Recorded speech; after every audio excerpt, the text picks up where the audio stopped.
Thank you, Lee.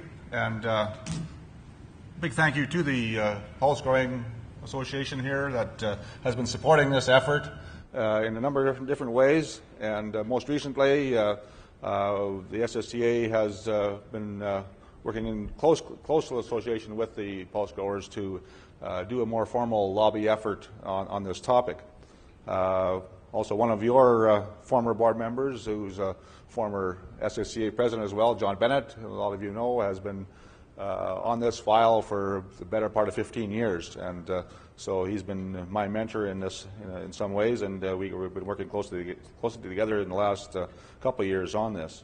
I should just say that what I'm not going to do this morning, in the few minutes I have, I don't want to suggest this is a debate about climate change at all and greenhouse gases and all those kind of general issues. It's not a debate about whether the federal government should or should not have stayed in the Kyoto Protocol system or not, and what it's doing otherwise federally and internationally.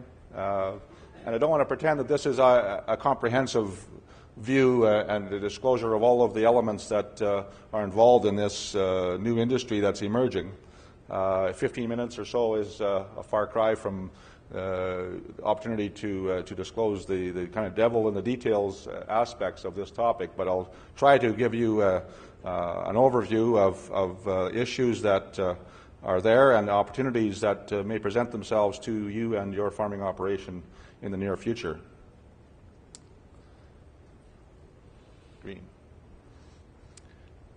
The SSCA has taken this position with its efforts on this file for a number of years, that Saskatchewan farm operators must receive the value for the greenhouse gas emission reductions and removals that result from the management decisions they make. That may sound very motherhood, but when we're negotiating and working with the policymakers on this, we have to remind ourselves sometimes about that position.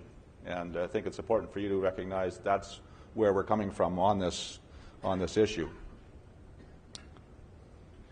Just a little background of this whole idea, and I'm sure you've seen charts and graphs of the idea of how you can sequester carbon in your soil with by minimum tillage practices. But we all know that wasn't the case for the early parts of the century that Saskatchewan was tilling soil and growing crops.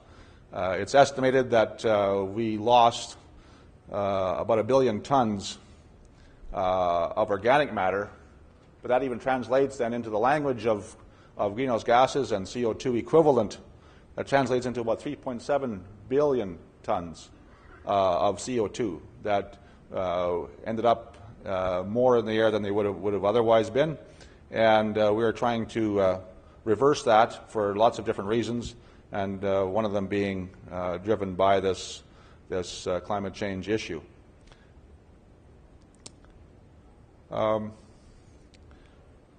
So in front of us today, and as of almost 2 years ago, in May of 2010, the Saskatchewan government passed Bill 126. It's not just a carbon offset and carbon credit bill. It's a very comprehensive bill on environmental regulations for the whole province. Lots of aspects are still being worked on. And as much as the bill was passed, it was not enacted because of the regulations and guidelines and so on that are still being worked on. And the one aspect that may affect you most directly has to do with the possible trading of carbon credits from the practices that you have on your farm. These carbon credits are most likely to come just from the tillage protocol, but there are some other what they call protocols.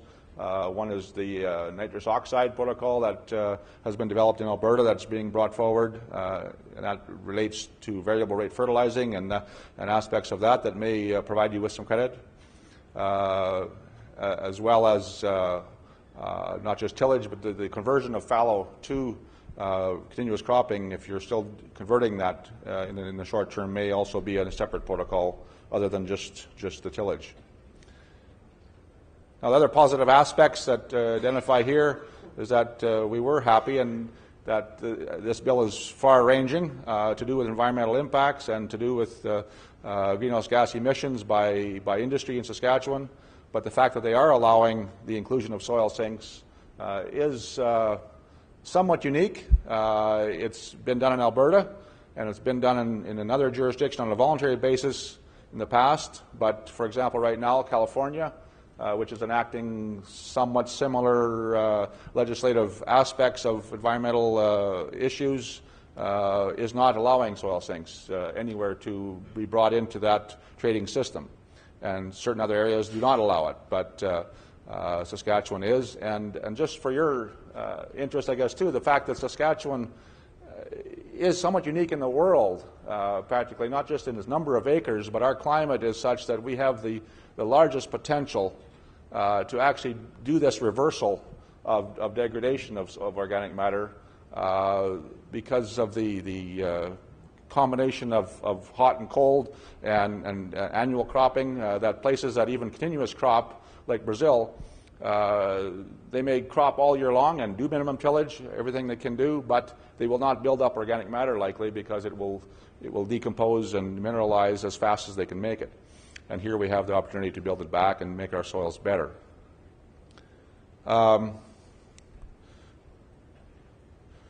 There have been the positive aspects also include the movement on the development of a market. There's the initial draft protocol or draft guidelines that came out over a year ago. We had some problems with that. We brought these issues to their attention, and there's been a number of changes made to provide for what we feel will be a better, more functioning market. There's also the ability, as I mentioned, there's other protocols that you may qualify for going forward that one will not rule out using another one. And so you'll get more than one possibly that you can qualify for at the same time. And they have been very active in having all kinds of stakeholders, both pro and con as well, in this discussion. And there's ongoing discussions as I speak to try and bring out a system to the public that will be acceptable and workable.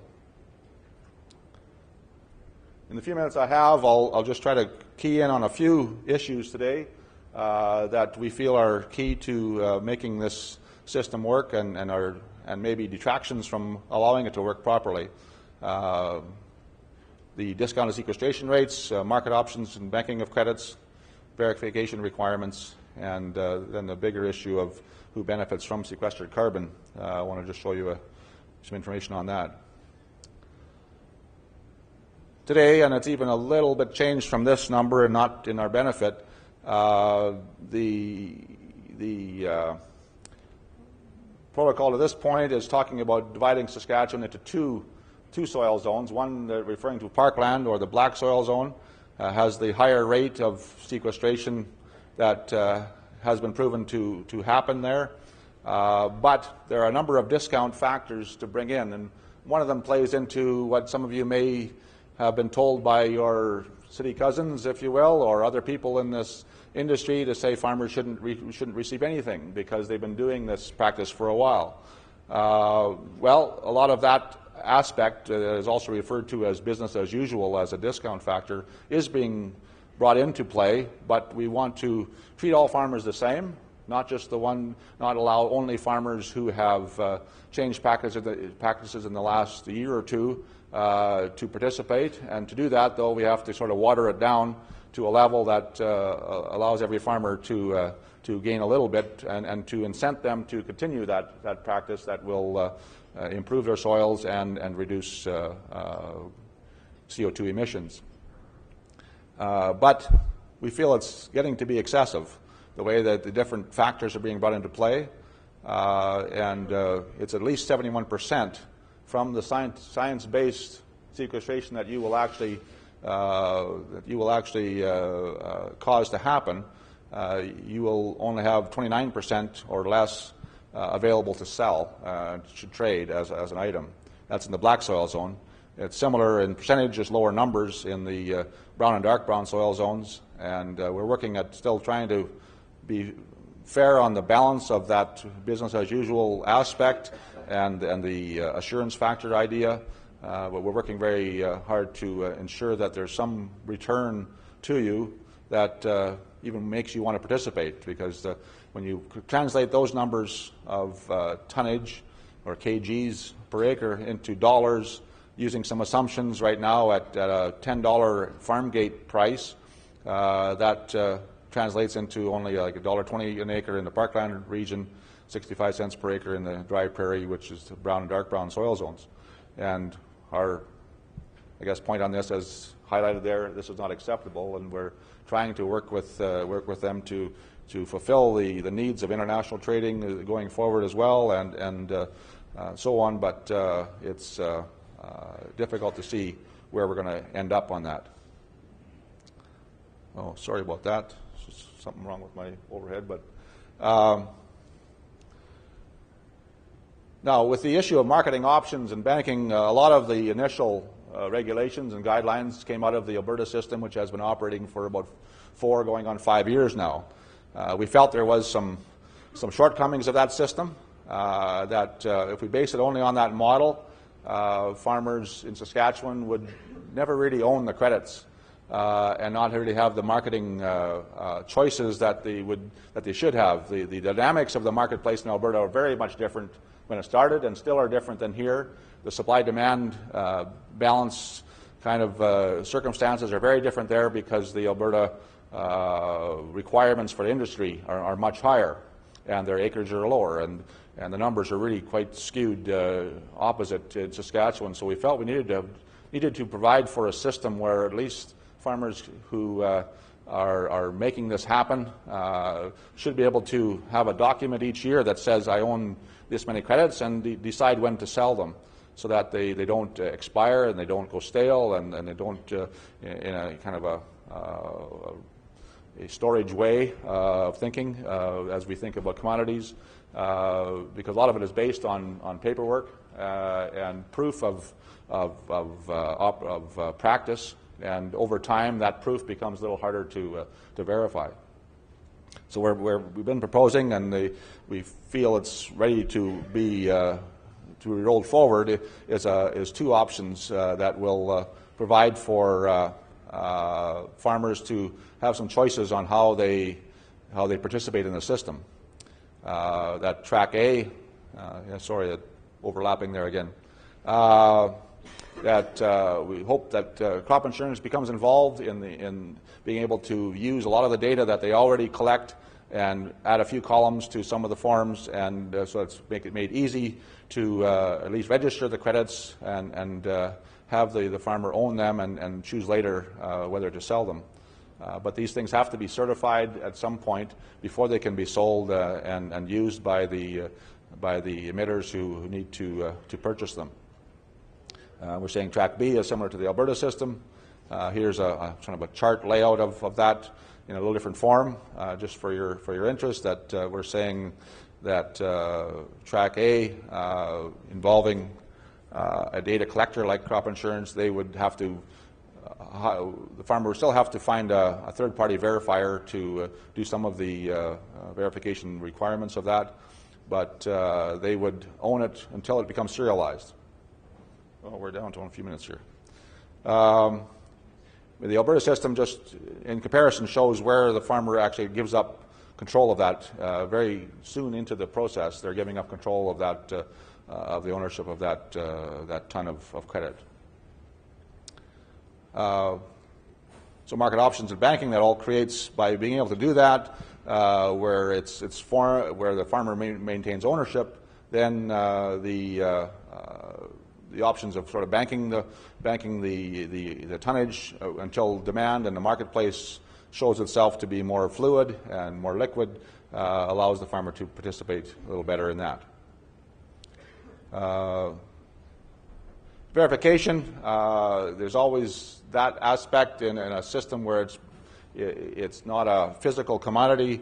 There has to be other ways to verify that you have done what you say you have done, where you've done it, and so on, to follow into the rules of the system. And with that, we hope there's ability for some price discovery in the offset price and what we refer to as the basis. If you're well, whether you're a canola grower where it's most common, but even in other commodities, a basis is the difference between what it's being sold for to the end user versus what you're getting as the producer. And we want to have a better knowledge of how that is being derived. And as I mentioned, because it's mainly an administrative exercise. I'll just mentioning how SSCA has been involved in trying to see what kind of systems will work with this. PEARL stands for the Pilot Emission Reduction and Removal Learnings Project. This ended about 3 years ago, and it helped to show the kinds of data and issues around data collection and verification that happens on farms. Running out of time, we'll just move to the end of this. To get to the last issue, sequestered carbon, who benefits? Right now, at the national level, there's lots of data has been gathered that says agriculture in the prairies is a net sink, and yet for some reason it isn't even shown as a netting out item in the national inventory totals. And we want to highlight the fact that agriculture is part of the solution. And just to give you an idea of how much of the solution we have been and would be going forward, is that the blue area there is the amount that we would not be able to sell, not be able to credit and get any money for, but is contributing to the solutions of reducing our countrywide net emissions. And that, in a graphic form, really shows the significance of what we are doing freebie, if you will, for the entire population. And again, thank you for this opportunity to share a few of our thoughts on this issue. And you can contact us or come tomorrow to our other section. It might be, I'll be doing this again tomorrow at our conference. And we'll have a few questions in a few minutes, I guess. Okay.